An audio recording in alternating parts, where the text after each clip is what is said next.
कैसे रिहा हो। तो दो केस, एक केस का मैंने ये बताया और एक पुलिस के द्वारा भी की गई है। तो सवाल यह है कि लड़ाई भी पुलिस के द्वारा हो, पुलिस मारती भी है, पुलिस केस भी करती है, अनुसंधान भी वही लोकल पुलिस कर रही है। तो यहाँ अनुसंधान फेयर होगा कि नहीं होगा, ये एक अहम मुद्दा है। तो इसकी जांच इंडिपेंडेंट एजेंसी से होनी चाहिए कि आखिर दोषी कौन है। तो वही पुलिस आप ही चोर, आप ही राजा, आप ही केस करने वाले, तो फिर न्याय की उम्मीद नहीं की जा सकती है। और भारतीय न्यायपालिका में एक जूरिस्प्रूडेंस का सिद्धांत है कि न्याय केवल होना नहीं चाहिए, न्याय होते दिखना भी चाहिए। तो यदि वो सही बात है तो आप इंडिपेंडेंट एजेंसी को आप जांच के लिए दे दीजिए और तब वो निष्कर्ष निकलेगा कि किसकी गलती, वो बात का विषय है। अभी इस केस में रिमांड रिफ्यूजल का एक पिटीशन पढ़ना चाहिए था। जब पुलिस ने उनको न्यायालय के समक्ष रखा गया तो उस रिमांड का ही वो वहाँ पर प्रेयर होना चाहिए था कि ये इनके खिलाफ कोई भी मटेरियल अवेलेबल नहीं है। वो FIR के पढ़ के बता देते तो हो सकता था कि न्यायालय में जो है उनको उसी टाइम में रिमांड रिफ्यूजल होता वो निकल जाते। लेकिन पुलिस ने क्या किया, इसको बाद में दिया, पहले वो केस अपना केस दे दिया है। पुलिस ने क्या किया कि जल्दबाजी में उनको न्यायालय के समक्ष रख दिया और उनको भी सारी बातें नहीं बताई गई और उनका कस्टडी रूटीन वे में जो होता है हो गया। अब सवाल ये है कि अब ऐसे परिस्थिति, अब वो पुलिस अभिरक्षा में नहीं, न्यायिक अभिरक्षा में है, यानी कि न्यायालय के आदेशानुसार वो जेल में है। और हम और आप जानते हैं ये मीडियाबाजी का शोर हो या हमारे और आपके चीखने चिल्लाने का हो, न्यायालय को कोई फर्क नहीं पड़ता क्योंकि उसके आँख पे पट्टी होता है और हाथ में तराजू होता है, वो सबूत के आधार पर काम करते हैं। तो ये एक जो है, अब वो कानूनी प्रक्रिया से अंदर गए हैं तो कानूनी प्रक्रिया से ही उनको लाना पड़ेगा और विधिवत जो कार्रवाई होती है, जिस तरह से बेल पिटीशन मूव होगा, मजिस्ट्रेट इसमें बेल जनरली देते नहीं है और वो बेल रिजेक्ट भी हुआ। अब आप क्या करेंगे इसमें? अब सेशन न्यायालय में वो गया है। अब सेशन न्यायालय में तमाम ये बातें जो FIR में जो असत्य बातें को लिखा गया है उसकी व्याख्या की जाएगी।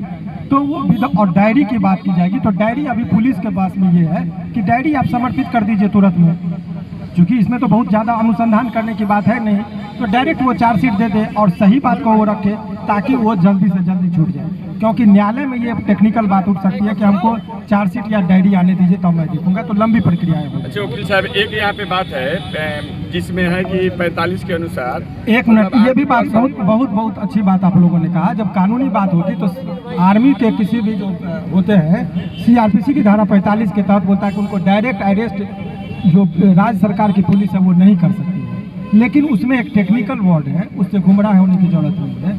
वो कहता है कि यदि वो ऑन ड्यूटी होते तब की बात करते हैं। परंतु सुप्रीम कोर्ट में जजमेंट आया, कहा कि आपको यदि आनंद फानन में यदि वो छुट्टी पर भी है तो अरेस्टिंग करने से पहले उनके कमांडेंट ऑफिसर जो होते हैं उनसे आप अवगत कराइए और उसके बाद यदि वो आपको सहमति देते हैं तभी आप अरेस्ट कीजिए।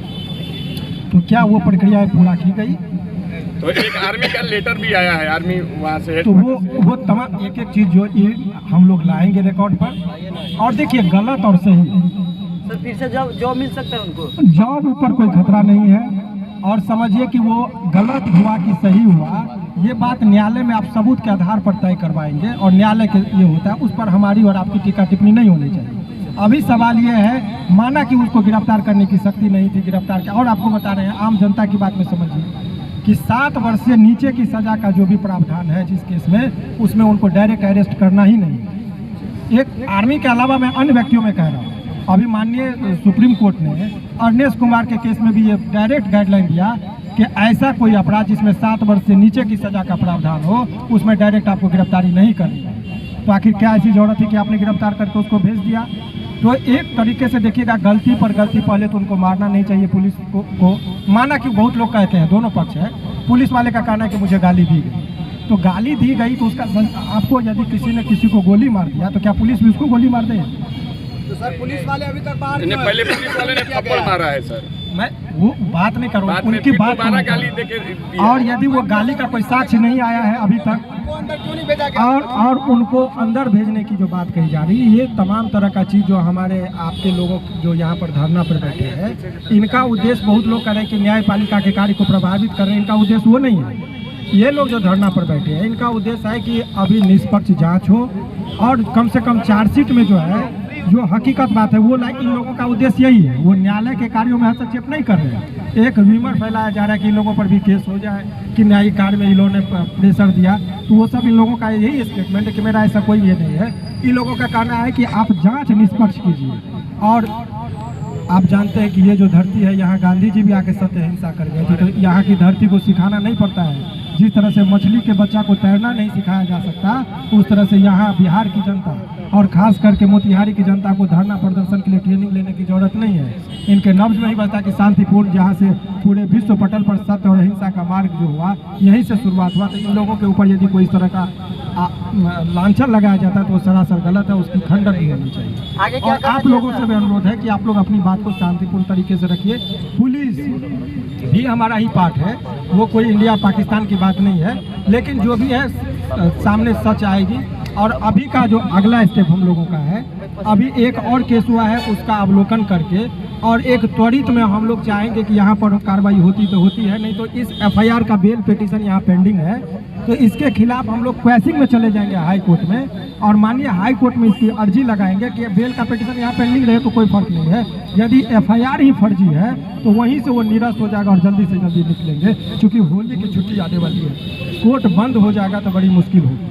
तो ये तमाम तरह का चीज़ हम लोग लेके आए हैं। बेल मैटर यहाँ पेंडिंग है, इस बीच में क्वेसिंग का क्या प्रावधान हो सकता है, उसके लिए मुझे स्वतः वो डॉक्यूमेंट को वेरिफिकेशन करना होगा, इसीलिए मैं स्वयं आया हूँ। अभी डॉक्यूमेंट्स वेरिफिकेशन कर लेता हूँ और मैं तमाम तरह का चीज़ को देखने के बाद अपना परिचय आपको पत्रकार महोदय दे देंगे। अपने मुंह से अपना परिचय देना मुझे नहीं उचित लगता। वैसे मैं बता दूँ, शिवनंदन भारती नाम है।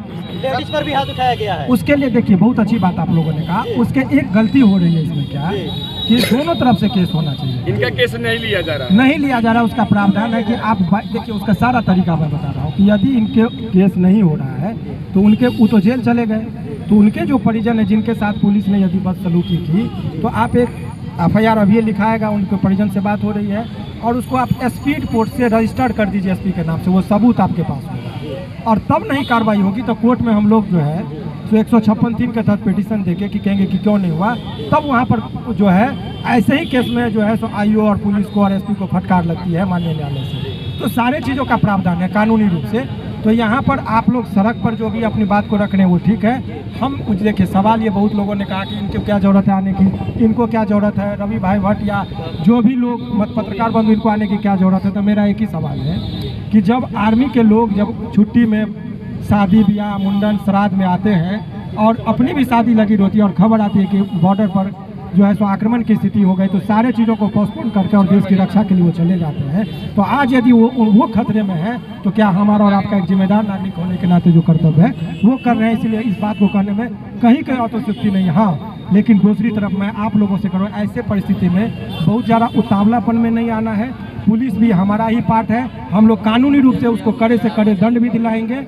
इसीलिए आप लोग को, हम लोगों को हिंसक नहीं होना है। एक चीज और है जी बताना चाहते हैं, और हमारे साथी जो है यहाँ पर इन लोगों के वो बात करेंगे। हाँ, इस चीज़ का रहना चाहिए। इसमें आप लोगों ने देखा होगा कि हम लोगों का जो भी धरना है किसी भी पार्टी या राजनीतिक दल के संगठन के द्वारा नहीं है, ये पूर्व सैनिक संघ के द्वारा है। हमारे अध्यक्ष महोदय ठाकुर जी यहाँ पे बड़े भाई बैठे हुए हैं, उन्हीं की अध्यक्षता में हो रहा है। हम सभी लोग एकजुट होकर, चाहे सोशल मीडिया हो चाहे कोई भी हो सामाजिक कार्यकर्ता, हम लोग साथ दे रहे हैं। और हम लोगों ने अध्यक्ष जी ने घोषणा किया अनिश्चितकालीन कि जब तक वो रिहा नहीं होंगे हम शांतिपूर्ण प्रदर्शन यहाँ पे बैठ के, प्रदर्शन में नहीं धरना दे रहे हैं और अपना पूरा बात को रख रहे हैं। और यहीं से जो भी घोषणा कर रहे हैं। और आज भी, आज 5वें दिन धरना पर सर हम लोगों ने यही घोषणा किया है कि जिस अगर राधा मोहन जी रिहा होकर के नहीं आते हैं तो हम लोग होली जैसा महापर्व जो है, उस होली जैसे महापर्व को भी हम लोग नहीं मनाएंगे।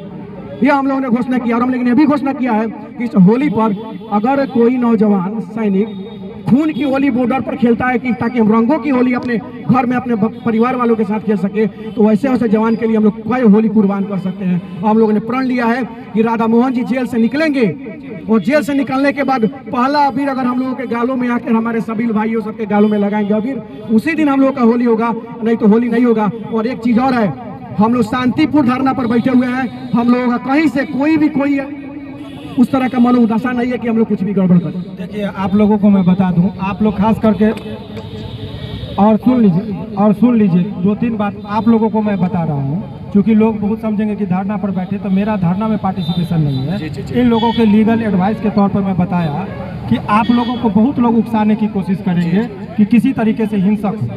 आप लोग किसी भी कीमत पर यदि सचमुच चाहते हैं कि आपको अपने आर्मी पर सच्ची श्रद्धा है, आप उनका सम्मान करते हैं, तो ये हिंसक नहीं हो, ताकि आप लोगों को भी लपेटा जा सकता है, क्योंकि ये लड़ाई पुलिस, पब्लिक और आर्मी के बीच की लड़ाई है। हम और आप, उनके पास बहुत सारा मैकेनिज्म, भड़काने की कोशिश नहीं करना है। कोई यदि भड़काए